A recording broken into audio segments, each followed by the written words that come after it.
guys? I'm Shawn Hill. I'm your host, and this is Blox Talk. This is the show where we talk about everything that happened gaming this week. We kind of round it up, talk about a few games.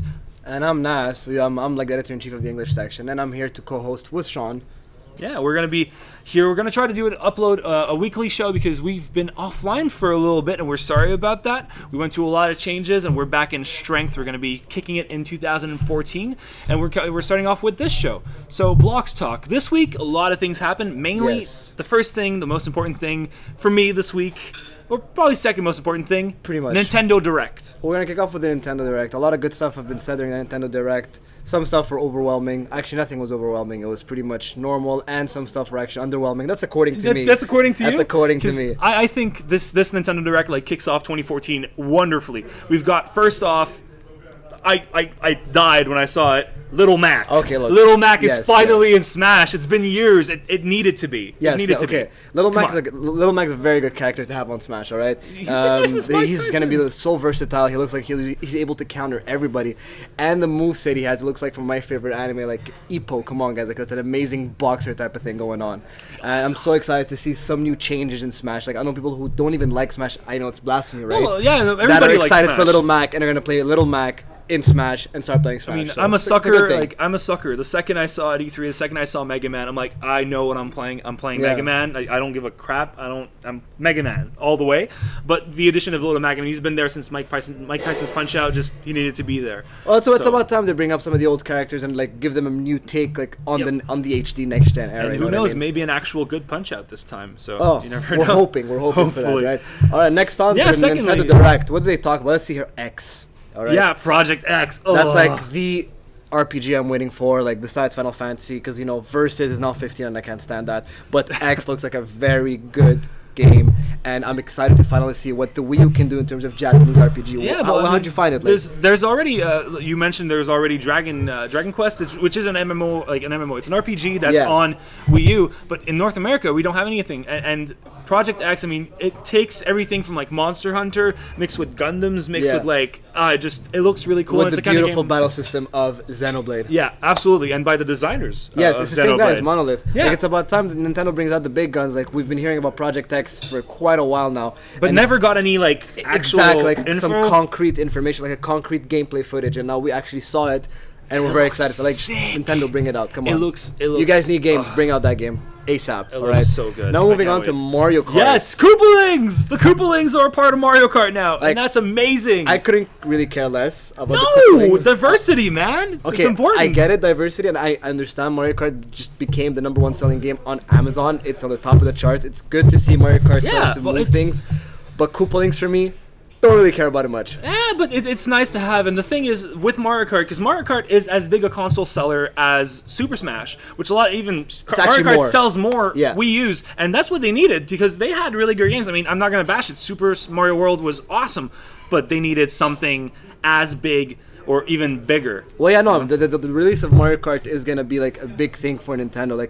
If they don't make it with the Mario Kart thing, it's going to be hard for the Wii U, but seeing how the sales, how Amazon's it's on the top of the charts and everything. We're looking at something good right now. It's gonna be awesome.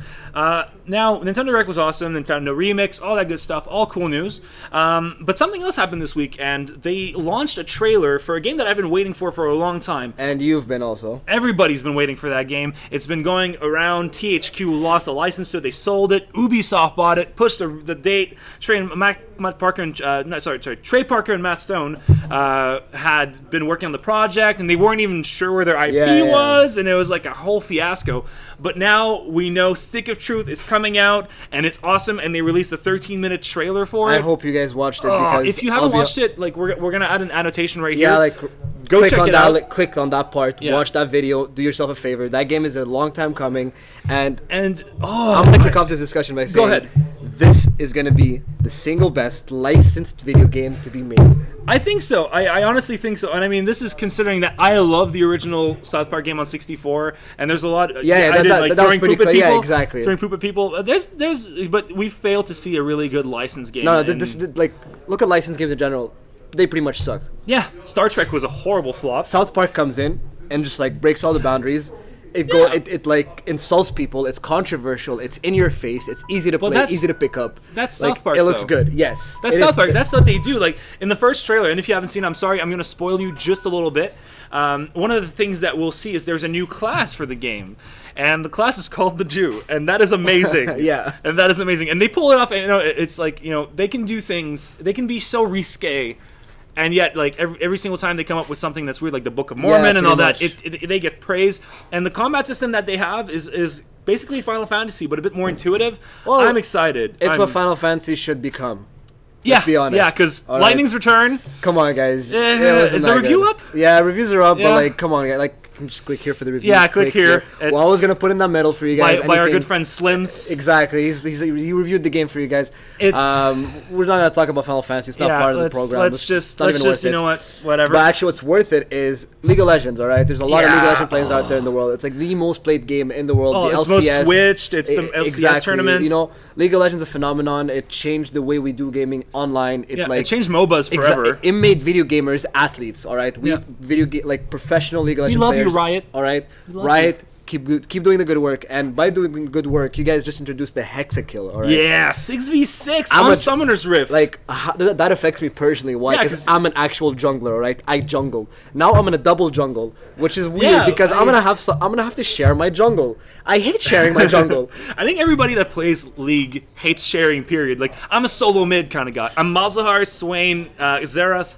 That's my jam. That's what I play. Yeah. And like just the idea of someone telling me like you have to go bot. I'm like, I want to be alone. I want to do this alone. Like this is my lane. This is my mid lane. Like piss off. It's your mid lane, but like I have to tax your mid lane if you want to gank. I don't care. Like people try to tax my mid lane. I'm like, get away, jungler. This is my. But just look at the possibilities you could do with 6 people now. You can have a roaming support. You could have double jungling. You could have a triple lane into one lane. There's a lot of possibilities. And it's gonna shift. It's gonna make it's gonna bring a great meta shift. Well, it's not just a meta shift. It's gonna be make your own meta. Find the best way to make the best plays. And that's gonna be an interesting take into the MOBAs, breaking the 5v5 boundaries. Here's the Storm.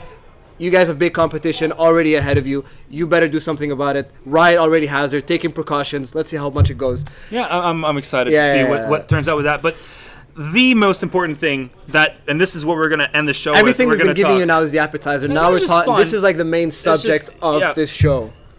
Titanfall beta has been active for a few days. If you have not been one of the lucky people to get a beta key. Well, if you have an Xbox One, wait, before I'm going to cut you off. If you have an Xbox One, it's open beta for everyone right now. Get on that right away.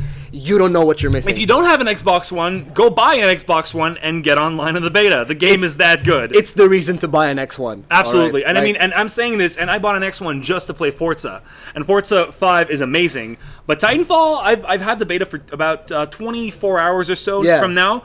And we played it actually yesterday together, and no, that game. Oh man, there's so much happening. I know you guys were bummed out by the whole 6v6 whatnot, but it doesn't. But you don't even realize it's 6v6. There's so much AI going on, so much calamity so going on. It's retarded. Anarchy. You know what I mean? Complete anarchy. It is anarchy, and it's like the way I like to describe Titanfall right now after playing it for like a few days. I say it's like the speed of Unreal Tournament, the strategy of Battlefield, and the condensity of Call of Duty into one game. Yeah, like, it's all of that crammed into one product. Oh yeah, and add mechs. Add mechs, which make it even better. Respawn, you guys are crazy by coming up with a project like this. It's their first game. Like we know you're the old Infinity Ward. We know you guys literally set the standard for what is an online shooter. You know exactly. Yeah. We can see the influence of your old products into Titanfall. Go ahead. Counter-Strike, we love you guys. We love Valve. We love everything that you guys do. But we can't deny the fact that Modern Warfare 1 and 2 were amazing. Yeah, they were amazing. For any online shooter, I'm not a Call of Duty fan. I hate Call of Duty now. But it's set the standard. Exactly. Like you got to respect that. The best my favorite Call of Duty was Call of Duty Modern Warfare 1, and the second one was Call of Duty 2. My favorite, I think I like Modern Warfare 2, but we're digressing here. Yes, Titanfall. Back to Titanfall. Oh. Yes. All right. Go ahead. I'm just excited. You just jump into this tutorial that teaches you how to parkour, teaches you how to shoot things, it gives you this automatic, beautiful handgun that just headshots for you. It might seem easy. The smart gun's good. It might seem easy for you. Like it might seem just to pick up and play, and you can just headshot everyone. But when you're shooting an actual pilot, it'll take more than one aim to actually kill him. For sure. You need 3, I think, for a one-shot kill. Yeah. So someone that's fast enough and actually played a lot of shooters will kill you with a carbine or will kill you with an SMG a lot faster than you can shoot him with your handgun. The shotgun in that game is amazing on everything that's not a pilot. Yes. Because on the pilots, it's just you need 2 shots and it's just horrible unless you have like point blank. But at that point, you're already dead because carabines. But from the pilot perspective, I love the whole moving around, the whole parkour idea. I think that is just well played on them because Brink tried to do it, and Brink was a hunk of shit. And it was just a horrible game. Like it was it's just the first game that actually brings mechas to a whole other level where you can control it. It gives the parkour, the feeling of parkour you get from Prince of Persia into a first-person perspective. The freedom of movement, the fluidity of the game, 60 FPS. It just runs amazing. This was my biggest concern. Yeah. When I learned about Titanfall, I'm like, how are they going to pull it off? That game seems like it's crazy. It seems like there's so much going on. Xbox One is a new technology. It's a nice console. Yes. I was still afraid. I'm like, it's for sure we're not going to be able to run it Just on for the record, we own all 3 major consoles, right? We're not letting one or another, but you need a killer app for a console to buy a console, and Titanfall is your call for the Xbox One. So until the other games come out, Titanfall is the reason to get an Xbox One. You will not regret it for many reasons, because just the fact you can just jump into a game, rodeo mechs, kill mechs, eject, nuke. There's so much killing possibilities. Like I think you've seen on IGN the 24 ways to kill in Titanfall, and that's just even scratching the iceberg. You know, the game looks amazing. Like the graphics, they could be better. All right, it's running. It's running on the Source engine, but it's running really. It's running well. It's doing the 60 FPS good thing. But come on, guys. Because gameplay is the strong like. We will agree, video game players, gameplay is a strong point of any game. The game could look like crap, but if it has solid gameplay, it'll do good. And Titanfall doesn't only bring a nice presentation, it brings kick-ass gameplay and just mechs. Like all the games that try doing mechs, all the Armored Core series, all the Mech Warriors, Mech Assaults, they were bad games, period. Alright, so you can't say they're really bad games because, for example, you have Zone of Enders, alright? Yeah. Zone of Enders is an amazing mech game. But it was made by Hideo Kojima, nonetheless, but it was still a good game. You can't take also the Mech Assault, the Mech Warrior from people, and especially not the Armored Core.